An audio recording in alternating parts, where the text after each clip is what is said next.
As we know, Africa is currently the youngest continent in the world. Yes. The average age is 19.3, and by 2050, 1/3 of the world is going to be from Africa. So it's what do we do with that?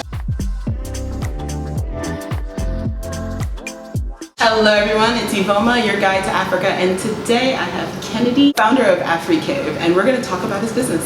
All of this is coming up. So what made you start Africave?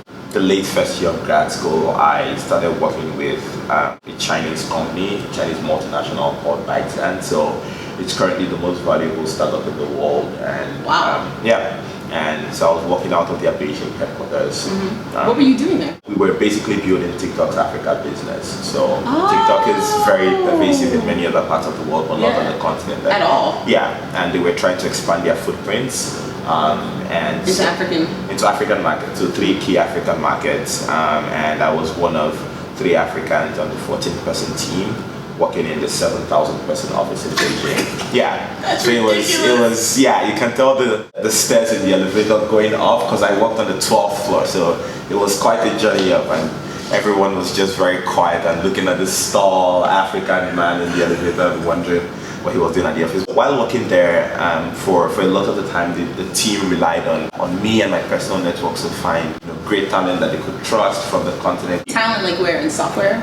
So specifically software and generally technical talent, UI UX designers, analysts, but also marketing talent.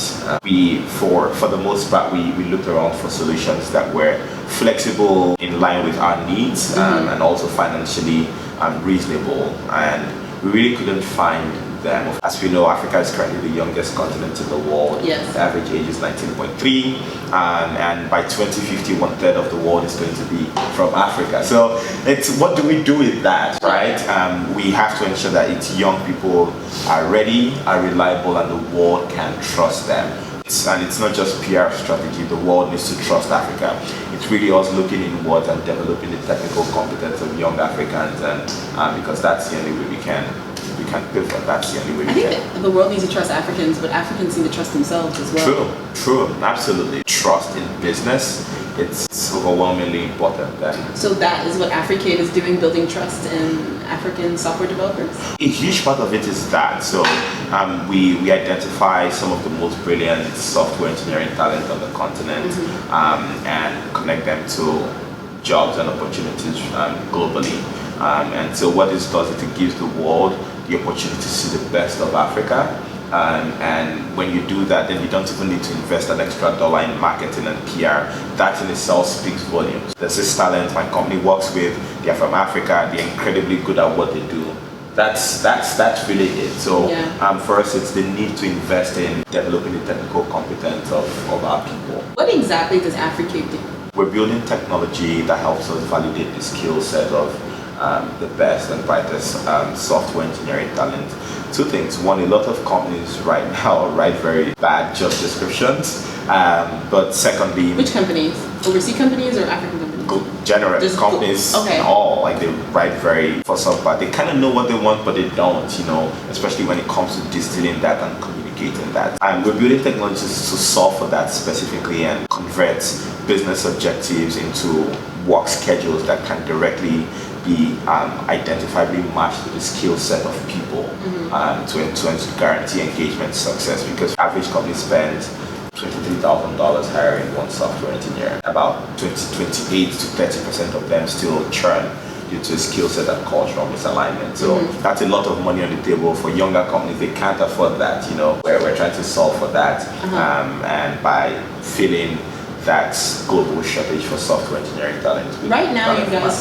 Right now you've started with Nigeria, right? So tell us about that. Like, why did you start in Nigeria?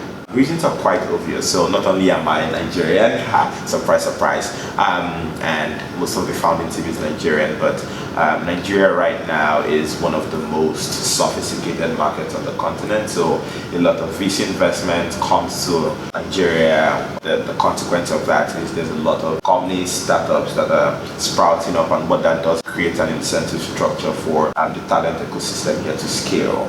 So it's easy to see why there's a more sophisticated talent pool in Nigeria than many other countries, maybe with the exception of South Africa. And secondly, just the sheer numbers. So one of the most populated country on the continent, and that also tells in the number of talent, software talent that's in Nigeria. So for all of those reasons, it did make sense to start our business in Nigeria. Plus, this is the most rugged market in Africa. So if you can win here, then you can just easily scale elsewhere. So that's true. If you can win in Nigeria, you can win anywhere. Exactly. So that's the rationale for why. Do you connect African software developers to foreign companies, African companies? Like, how are you helping software developers here?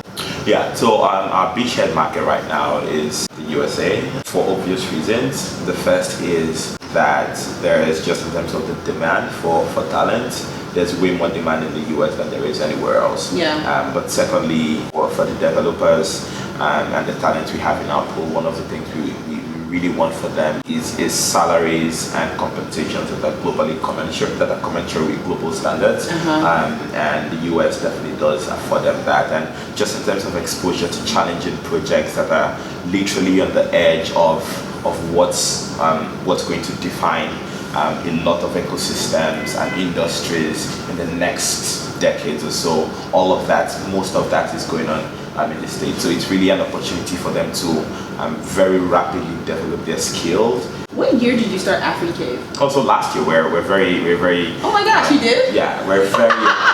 I don't know why I never asked you that question. Yeah. So we're very young. You're growing rapidly, though. Yeah, well, definitely. We're just in terms of when we launched this business and when we beyond the ideation phase, we're about 8 weeks in. So that's Wow. Yeah. So we're very young and looking to continue to make progress. Okay. Yeah. I heard that you're moving out of Lagos, moving to another city in Nigeria. In Nigeria, of course. Yeah, that's awesome. Yeah. And just a couple of things. So one, I feel there are a lot of underutilized assets from a talent perspective across the country that we just don't take into account. So for us, that's a big core mission of ours to see how we can integrate people and talent ecosystems in various parts of the country. Literally replicate Lagos everywhere. So Lagos, but without the traffic on Third Mainland Bridge.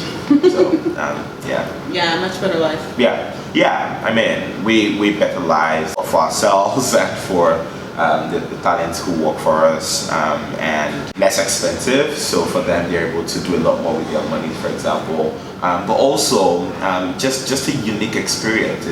It's very different being elsewhere. And I mean, I experienced that firsthand from growing up in Calabar. It's radically different from Lagos. So they uniquely have their strengths, and for us, it's exploring all of those while being more comfortable. Yeah, I noticed more and more businesses going to the east, actually. I mean, Eastern Nigeria is booming. Yeah. I don't know, so if you go to Onitsha, for example, Nnewi is a city in Anambra State. Is it a city? But it's a place in Anambra State, and just in terms of the sheer number of the most number of millionaires in Africa, in the US, yes, there's just a whole lot of enterprise there, and just the spirit that defines how people do business. It's voracious, it's very contagious too. So we really shouldn't sleep on those places at all. Like a lot of people, when they think of Nigeria in business, think of Abuja. Yeah. They think of Port. Yeah. They think of Lagos. Yeah. But now I'm glad that other places are starting to get other businesses moving in. Yeah. There's still a lot we have to do, though. We need more airports in yes. international airports. Absolutely. We need more seaports because Lagos is just congested and so congested, and most of the goods and imports that coming through Lagos. So that's at that scale, that's not efficient. That's not efficient at all. See. I'm sure you have first-hand experience. Yes, with shipping by car that never has arrived. Exactly. So it's still stuck. So you see, it's still stuck. Yeah, we had more ports in, say, the Calabar port was worked better, and the one in Port Harcourt, things would be a lot better. So it'd be a lot. You probably have your car. I would definitely have my car. It would have not been stuck in the congestion this December. Yeah. What is the future vision of your company? So our goal is to, our vision is to continue to create unfettered access to opportunity for young Africans. 43% of young people on the continent right now are unemployed, and so we really want to push those numbers down. All of us as young Africans to a position of influence, innovation, and competence. Let's talk about the co-found, like who makes up Africave? Oh, so right now there are 3 full-time co-founders. Duke, who is also my brother, operations officer. He spent his summers working at KPMG and Citibank, and so really brings that on board. And Valentine, our CTO, has been professionally a software engineer for way more than half a decade, and he was one of the early employees at Hotels.ng, which is like the Expedia of Africa, and he has cut his teeth at various companies globally, and now he's uniting all of that to build in Africave. And just both of them really do bring this raw entrepreneurial ambition that's very vigorous, and for all 3 of us, we keep ourselves on our toes. I think that's one of the most important things, to have people who you don't just work with, but who you respect, and who you're afraid to fail because of them. And so I think Valentine and Duke do a great job at keeping me on my toes. So. And you do Africave full time? Oh yeah, so right now I do full time. I am also completing my grad school thesis, which is going. It's crazy. Yeah, it's very interesting. But yeah, mostly full time right now. And once I'm done with my graduation in June, my master's graduation, then I'm all in. Yeah. I know you can't wait to be free. I'm free. I think I'm free. My thesis advisor wouldn't think I'm free, but I am. But yeah, I really can't wait for that, just to not have to worry about anything else. Let's talk about the corporate culture. Like, what kind of culture are you building at Africave? Oh, so we're still a very young company, and that's one of the things I especially as CEO, that I pay specific attention to. We're not trying to externally impose values. We're trying to let the team create the values they want at the company. And I think that's the best way. And one of them that's sprouting out is just the culture where it feels like a family of friends, and there's a very clear line between Duke is my brother, for example, and the 1 minute we're being brothers, and but then the next minute we're colleagues and providing very critical feedback to each other. So I think we have a very good balance with that right now, even with our employees, with the engineers who are employed at Africave. That we have, for example, we have bi-weekly random coffee chats with where we randomly pair people with your team. Yeah, with the team, with the whole everyone in the organization. And how many people do you have in your organization? So right now there's 7 of us. That's really good. Yeah. It's still a very small team. So it's so interesting. From our last random coffee trial, I was paired with one of our engineers. His name is Chike, and I spoke to him during the recruitment process, and I did a final interview with him and everything, and it's like, oh my God, Kennedy, I never would have known you were like this person. I judged you. I thought you were very uptight and professional and serious. So it was very interesting that that was useful to create, to break down the perceived barriers. Exactly, and we were able to really connect as 2 friends, and that has grown since then. So we're trying to watch out for the things that we perceive people value, and then optimize for them, and give people the ownership to create that culture themselves. Okay, that makes sense. Yeah.